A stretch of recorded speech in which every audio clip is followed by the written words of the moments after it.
माँ तुम ऐसी होती हो। नमस्कार दोस्तों, आप सभी का स्वागत है। सोनू बहुत परेशान था। उसे समझ में नहीं आ रहा था कि वो इस परिस्थिति से कैसे निपटे। वो अपनी माँ को बहुत चाहता था, किंतु उसकी पत्नी और बच्चे उसकी माँ से बहुत दूर भागते थे, क्योंकि उसकी माँ की एक आँख नहीं थी। साथ ही उनकी उम्र भी 90 वर्ष थी। वैसे वो अपना काम सब खुद कर लेती हैं, किंतु फिर भी वो उसकी पत्नी और बच्चों के लिए हमेशा भटकती है। दादी, आप ऊपर के कमरे में जाओ, मेरे दोस्त आ रहे हैं। सोनू के बेटे भरत ने बड़े बेरुखी से कहा। पर बेटा, मैं तो यहाँ बहुत दूर बैठी हूँ, सोनू की माँ ने बहुत प्यार से कहा। नहीं, आप उनके सामने मत रहो, वो मुझे चिढ़ाते हैं, भरत ने जोर से डांटते हुए कहा। क्या हुआ, आखिर क्यों चिल्ला रहे हो? सोनू की पत्नी ने किचन से ही आवाज़ लगाई। देखो न माँ, ये दादी यहीं ड्राइंग रूम में बैठी हैं और मेरे दोस्त आ रहे हैं, सोनू ने शिकायत भरे लहजे में कहा। माँ जी, आप ऊपर चली जाओ, क्यों हम लोगों को लजवाती हो? लीला ने बेटे का पक्ष लेते हुए कहा। बेचारी आशा चुपचाप उठकर जीने के सहारे ऊपर जाने लगी। कमर झुकी होने के कारण उन्हें ऊपर चढ़ने में बहुत परेशानी हो रही थी, किंतु वो पूरी ताकत से ऊपर के एक अकेले कोने वाले कमरे में जाकर बैठ गई। सोनू बाजू के कमरे से सब सुन रहा था। उसे कष्ट हो रहा था कि उसकी माँ को अपमानित होना पड़ रहा है, किंतु वो असहाय था। अगर वो कुछ कहता है तो पत्नी और बच्चे उसका विरोध करने लगते हैं। दूसरे उनके तर्क भी सही लगते हैं, क्योंकि वो एक प्रशासनिक अधिकारी था।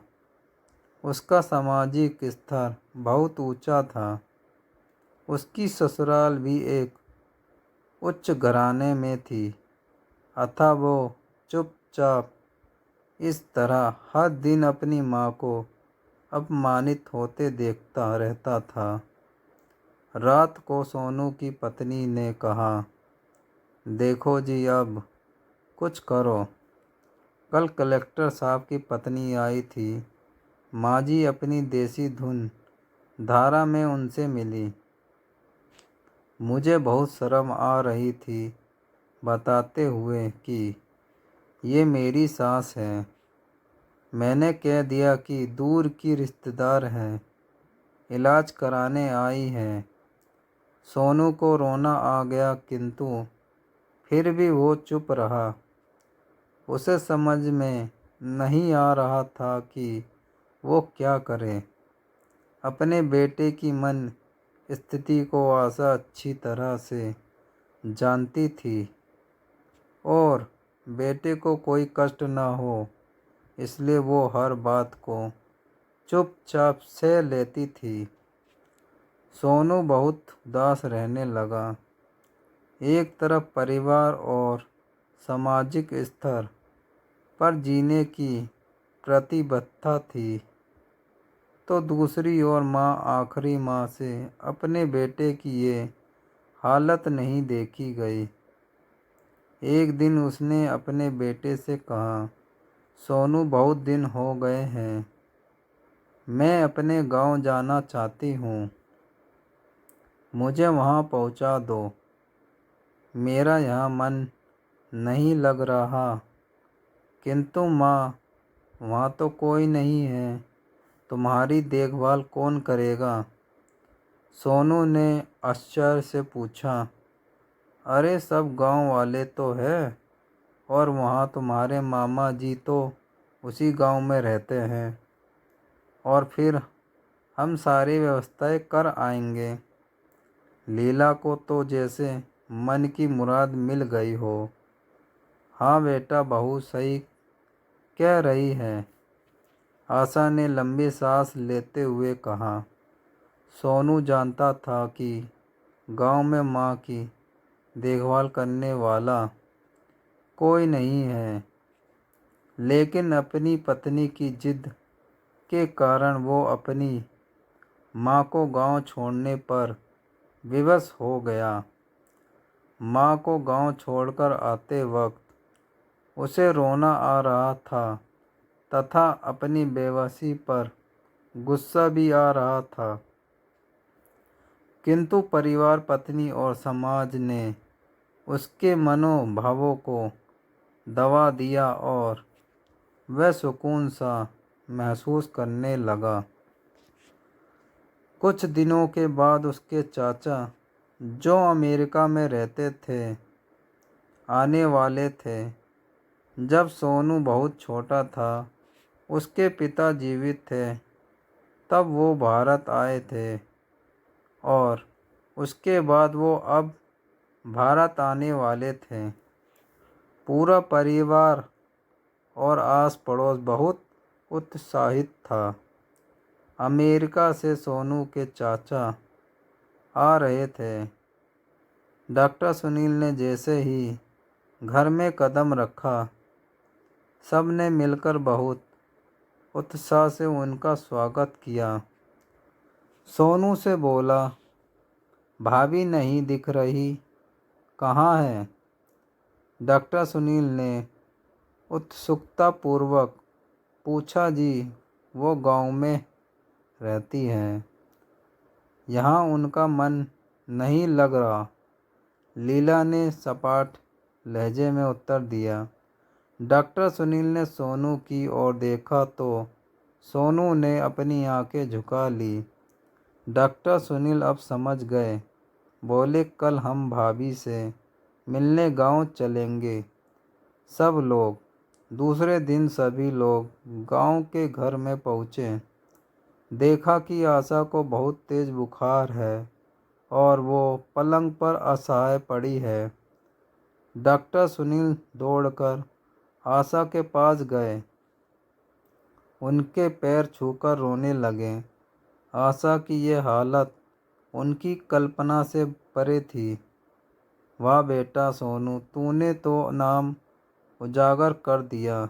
अपनी माँ की ये हालत देखकर तुझे तो शर्म भी नहीं आ रही होगी। डॉक्टर सुनील ने सोनू को लगभग डांटते हुए कहा। नहीं देवर जी, सोनू का कोई दोष नहीं है, मैं खुद गांव आई थी। आशा ने अपने बेटे का बचाव किया। मुझे सब पता चल गया भाभी, आप चुप रहो। क्यों बहू, तुम्हें अपनी सास की क्रूरता पसंद नहीं है?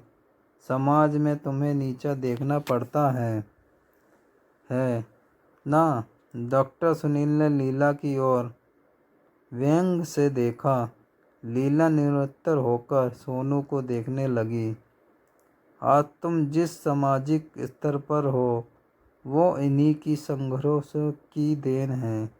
और बेटा सोनू, तुम्हें शायद मालूम ना हो कि बचपन में जब तुम 1 साल के थे, तब छत से नीचे गिरने के कारण तुम्हारी एक आंख फूट गई थी और तुम्हारी रीढ़ की हड्डी में भी समस्या थी।